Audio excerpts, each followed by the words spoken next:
Hi guys, it's me Maria Cristina Bautista. For today's video, magko-quick review tayo ng ating 2026 Mirage G4 CVT at i-update ko kayo sa latest promo ni Mitsubishi. Tara!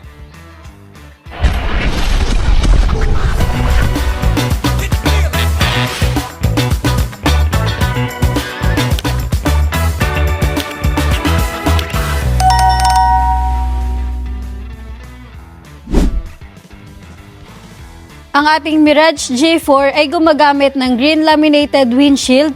Nagbibigay ito ng additional safety para sa ating front passenger at sa ating driver.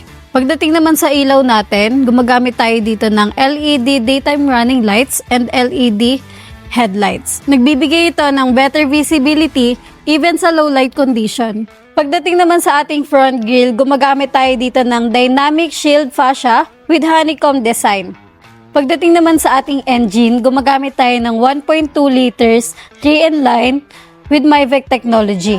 So nagbibigay ito ng fuel efficiency, more power and torque, and less emission. At ang isa sa upgrade from 2025 to 2026, ang ating Mirage G4 ay equipped na ng ABS with EBD. Gumagamit na rin tayo ng new design, 15-inch two-tone alloy wheels. Pagdating naman sa ating steering wheel, gumagamit tayo ng 3-spoke urethane with hands-free mode. Kung hindi nyo natatanong, gumagamit na rin tayo ng electronic steering wheel, kaya kahit babae yung driver, hindi siya mahihirapan magliko.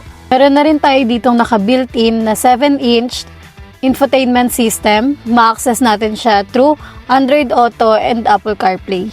At pagdating naman dito sa second row, kung mapapansin natin, maluwag yung legroom niya.